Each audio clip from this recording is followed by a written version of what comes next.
Hello everyone, this is me Dulab Sarkar. I'm an English trainer and I just help my students to understand English very well.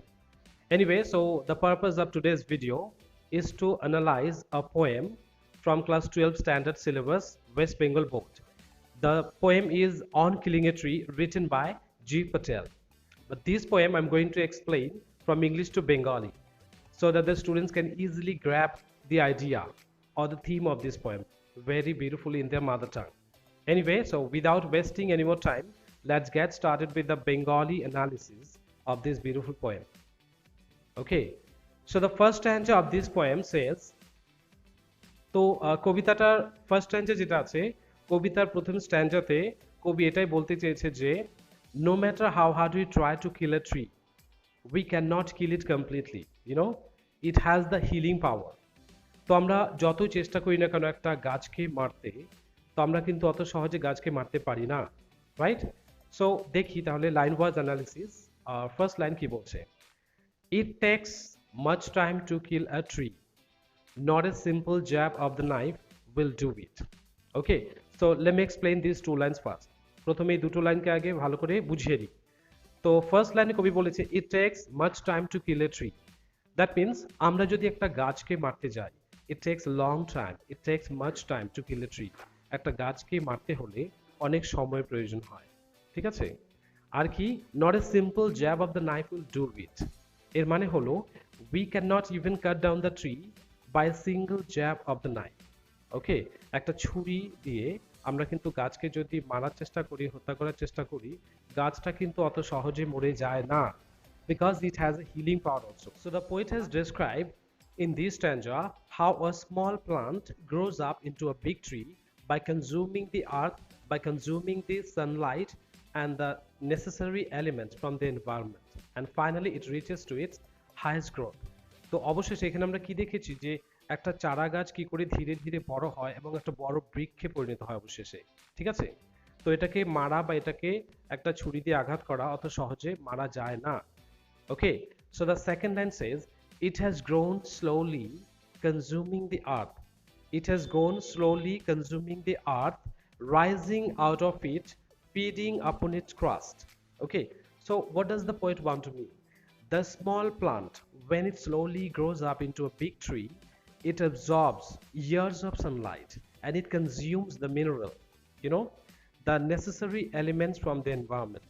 আমরা কি দেখেছি, একটা ছোট্ট চারাগাছ যখন ধীরে ধীরে বড় হয়, এই ছোট্ট চারাগাছটি বহু বছর ধরে সূর্যরশ্মি, আলো আর মিনারেলস মানে মাটি থেকে খনিজ লবণ, জল, আমরা তো জানি যে একটা ছোট্ট চারাগাছকে যদি বড় বৃক্ষে পরিণত হয়, ইট নিডস সাম কন্ডিশনস, কিছু শর্তের প্রয়োজন হয় প্রকৃতি, তাই না? জল, আলো, বাতাস। সো এই যে তিনটা ফ্যাক্টরস যে আছে, this three factors R responsible for the growth of a small plant into a big tree, ঠিক আছে? তো এবার ধীরে ধীরে বহু বছর ধরে জল, আলো, বাতাস সংগ্রহ করে এই গাছটি বড় বৃক্ষে পরিণত হয়। Absorbing years of sunlight and water. আচ্ছা আচ্ছা আচ্ছা। And then the and then finally the small branches come out from its leprous height. তারপরে অবশেষে কিন্তু সেই গাছের ডালপালাগুলো মানে আবির্ভাব হয় বা বেরিয়ে আসে। So this is the meaning of the first stanza. No matter how hard you try to kill a tree by a simple jab of the knife, you cannot do it, because this small plant has grown into a big tree after consuming years of sunlight, air and water from the earth's crust. পরিবেশ থেকে সংগ্রহ করে এই বিভিন্ন জিনিসগুলো, প্রয়োজনীয় জিনিসগুলোকে সংগ্রহ করে বড় হয়েছে, তা অত সহজে এটাকে মারা যায় না। So this is the first stanza of this poem, okay, which tells us how a small plant grows into a big tree. So let's come to the next stanza. So in the next stanza we have seen the poet wants to say it has the defending power, it has the healing power. The tree automatically heals itself. If we just want to if we want to hurt the tree, if we want to cut the tree, it has the healing power to recover its wound automatically. So this is what is explained by this poem in this next stanza. So the next stanza line says, so hack and chop, but these alone won't do it. So no matter how hard you try, so if you just try to hack and if you just try to chop it, মানে তুমি বড় করে, তুমি বড় জিনিস দিয়ে কাটার চেষ্টা করো বা চপ করার চেষ্টা করো, কুচি কুচি করে কাটার চেষ্টাই বা করো না কেন, তুমি বড় ছুরির আঘাত, কুড়ালের আঘাত দাও বা কুচি কুচি করে কাটার চেষ্টা করো না কেন, this alone won't do it. তাহলে এই প্রচেষ্টা কিন্তু সফল হবে না গাছটিকে মেরে ফেলার জন্য। Okay, not so much pain will do it. এর মানে হলো, সে if you just try to cut down like this way, the tree will not receive so much pain. গাছটা কিন্তু সেরকম মানে ব্যথা বেদনা পাবে না। As we know that Acharya Jagadish Chandra Bose already invented that the tree has its own life, own feeling. Okay, তো আমরা কিন্তু একটা গাছকে মেরে ফেলতে পারি। যাই হোক, জি প্যাটেল এখানে বলেছে, if you just try to kill the tree also has its healing power, just like the other living organism, just like the other living creatures. If we just simply get any wound, if we get hurt or if we get any wounds in our body, we have the healing power. We can heal it. The wounds disappear after some days.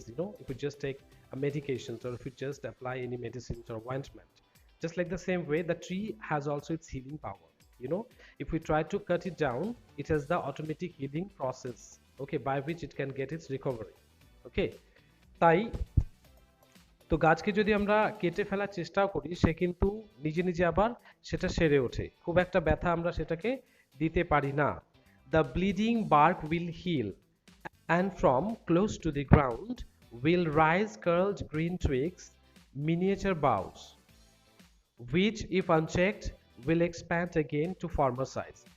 তাই এখানে বলছে, if we just try to cut down the tree, আমরা যদি গাছটাকে ঠিক গোড়া থেকে কেটে ফেলার চেষ্টা করি, তারপরে কি দেখব যে গোড়া থেকে কেটে ফেলার পরেও সেই গোড়ার নিচের থেকে, ওকে, ট্রাঙ্ক যেটাকে বলি আমরা, গোড়ার নিচের থেকে ছোট ছোট কচি ডাল আবার মানে বড় হতে শুরু করে। হ্যাঁ, and if we do not check it, if we do not try to cut them again, those small branches, ওই ছোট ছোট চারা, ছোট ছোট ব্রাঞ্চগুলো বা শাখা প্রশাখাগুলো, it will take the former shape once again like the previous condition. তো previous size যেটা ছিল, আগে যে গঠনটা ছিল, ঠিক সেই আকার ধারণ করবে যদি আমরা দ্বিতীয়বার সেটাকে না কেটে ফেলি। So the tree has its healing process. Okay, so if you just try to kill a tree, it has the power to recover itself automatically. হ্যাঁ, তো this is the meaning of the second stanza. That means second stanza describes us how a tree heals automatically itself if we just get, or if we just hurt, if we just try to kill the tree. Okay, this is not the procedure by which we can kill a tree. আমরা যদি এইভাবে একটা গাছকে মারার চেষ্টা করি, we cannot kill it. তাই বলেছে কবি, no, this way we cannot kill a tree. But in the next stanza, the poet already described, the process by which we can ultimately kill a tree, and what are the things that we should do to kill a tree ultimately. Okay, let's see. The root is to be pulled out of the anchoring earth. Okay, so in the next line the poet said the root is to be pulled out. ওকে, কবি কিন্তু আমাদের বলছে যে কি করে মারা যেতে পারে, রুটটাকে শিকড় সমেত তুলে ফেলতে হবে সেই অ্যাঙ্কারিং আর্থ থেকে। অ্যাঙ্কার কেন বলা হয়েছে? Because the earth is grabbing the tree, the earth is holding the tree just like an anchor. For this reason, এর জন্য বলেছে যে আর্থ হলো একটা অ্যাঙ্কার যেটাকে গাছকে ধরে রাখে। তো দেখি কবি কি বলেছে, কি করে আমরা গাছটাকে সম্পূর্ণভাবে মেরে ফেলতে পারি। তো কবি বলেছে যে it is to be roped, tied and pulled out, মানে গাছটাকে দড়ি দিয়ে বাঁধতে হবে, ভালো করে শক্ত করে বাঁধতে হবে, and pulled out, it is to be pulled out, মানে টেনে বের করতে হবে। কোথা থেকে? Pulled out and snapped out entirely, এবং একেবারে মাটির গোড়া থেকে টেনে শিকড় সমেত উপড়ে ফেলতে হবে, এন্টায়ারলি সম্পূর্ণভাবে উপড়ে ফেলতে হবে। ওকে, অ্যান্ড কোথা থেকে আসবে? And it will be uprooted from the earthscape. Earthscape কেন বলা হয়েছে? So what do you mean by earthscape? Earthscape মানে হলো একটা গাছ যখন নাকি মাটির নিচে তার শিকড়টা মানে প্রবেশ করে, একটা গাছের শিকড় যখন মাটির নিচে প্রবেশ করে, সেই শিকড় সমেত যদি পরে গাছটিকে উপড়ে ফেলা হয়, তারপর একটা মানে একটা গুহার মতো একটা গর্তের আকার ধারণ করে, and that is called earth cave. Okay, and when we uproot the tree, then it becomes like a cave. ওটাকে earth cave বলা হয়েছে, মানে ফোকরটা যেটা ফাঁকা জায়গাটাকে বলছে, হ্যাঁ, মানে গর্তটাকে বলা হয়েছে আটকে। And the strength of the tree is exposed, হ্যাঁ, then finally the strength of the tree is exposed, এর মানে কি আমরা কি জানি, the strength, what is the strength of a tree? The strength of a tree is its root. একটা গাছের শক্তি কোনটা? একটা গাছের শক্তি হলো তার রুট, তার শেকড়। শেকড় যদি উপড়ে ফেলা হয় গাছটি মরে যাবে, কিন্তু আমরা যদি ডালপালা বা পাতা এগুলো যদি আমরা ড্যামেজ করে দিই সেই গাছটা কিন্তু মরে না। কারণ আমরা আগে স্ট্যান্ডাতে দেখেছি যে ডাল ডাল কেটে দেওয়ার চেষ্টা করলেও সে কিন্তু গোড়ার থেকে আবার নতুন অন্য শাখা প্রশাখা, মানে অন্য শাখা প্রশাখা নতুন বেরিয়ে আসে এবং এবং প্রথমের আকার ধারণ করে। কিন্তু রুট যদি তুলে ফেলি তার শক্তিটাকে তুলে ফেলছি, okay, and then the tree becomes exposed to the environment. Okay, তো একটা জিনিস মনে রাখবে যে গাছের শেকড় যদি আমরা তুলে ফেলি গাছের শক্তি বেরিয়ে আসলো, ওকে, শক্তিটাই নষ্ট হয়ে গেল।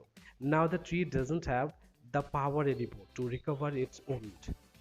In the next line the poet says the source white and wet.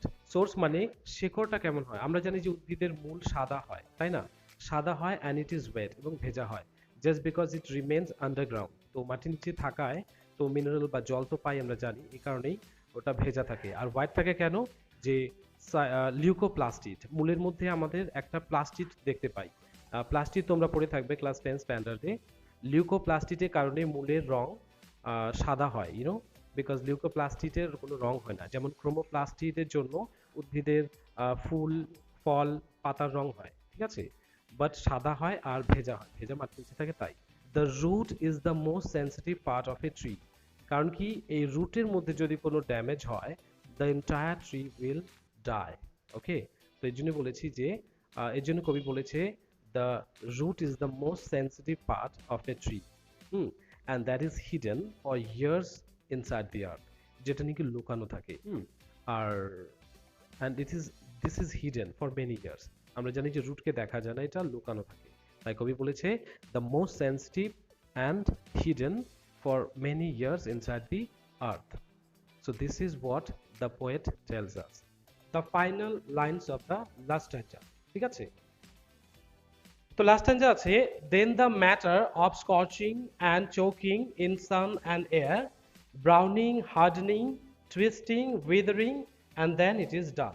When the root is expose to the environment at that time, তখন কি হয়, রুটটা সাদা ফ্যাকাশে হয়ে যায়, ঠিক আছে। স্কর্চিং সান, সূর্যের আলোতে, চোকিং মিন শ্বাসরুদ্ধ হয়ে যাও। আমরা জানি যে মূল যখন নাকি মাটি থেকে ডিট্যাচড হয়ে যায় তখন কিন্তু যে সূর্য আগে গাছকে প্রাণ দিয়েছিল সেই সূর্যের আলোর কারণে কিন্তু গাছটি আবার মরে যায়, ঠিক আছে, চোকিং শ্বাসরুদ্ধ হয়ে যায়, বায়ু থেকে আর বায়ু থেকে আর কার্বন ডাইঅক্সাইড নিতে পারে না, আর in the sun and air. আর অবশেষে কি হয়ে যায়, ব্রাউনিং, হার্ডনিং, ব্রাউন কালার হয়ে যায় আর শক্ত হয়ে যায়, হার্ডনিং, ওকে, টুইস্টিং অ্যান্ড উইদারিং, টুইস্টিং মানে একেবারে দুমড়ে মুচড়ে অবশেষে বহুদিন থেকে যদি আমরা ফেলে রাখি সেই শিকড় সমেত গাছটিকে তুলে মাটির উপরে, তাহলে দেখবে যে টুইস্টিং হয়ে যায়, and then it is done, and then it is done, that means then the tree will die, then the tree will meet its ultimate death. তো এইভাবে একটা গাছকে সম্পূর্ণভাবে মেরে ফেলা যায়, and this is completely an irony. কবি কিন্তু আদৌ চায়নি, কবি কিন্তু অ্যাকচুয়ালি চায়নি যে গাছটিকে কি করে মারতে হয়। The poet wanted to show us how cruel and how merciless the human beings are. We are very unkind, we are merciless to the environment, to the trees. Okay, তো কবি এখানে হাইলাইট করেছে ডিফরেস্টেশন আমাদের করা উচিত নয়, আমাদের বৃক্ষকে নিজের বেনিফিটের জন্য কখনোই পরিবেশ থেকে ধ্বংস করা উচিত নয়, এর ফলে আমাদেরই কিন্তু একসময় মানে বিপদের সম্মুখীন হতে হবে, and the whole civilization, the humanity will be wiped out permanently if we continue to cut the trees like this way. ওকে, তো আমাদের ডিফরেস্টেশনের জায়গায় অ্যাফরেস্টেশনকে অ্যাডাপ্ট করতে হবে, তাহলে we can bring something good for the mankind আর we can live a healthy life. Okay, তো এই হলো আমাদের কবিতার মেন বিষয়বস্তু। আশা করি তোমরা সবাই বুঝে গেছো এখন। ওকে, আর if you really get benefits and understanding, clear understanding, so try to subscribe this channel and I will just come up with more beautiful videos from your syllabus like this. Okay, so till then, bye bye, stay healthy, stay safe.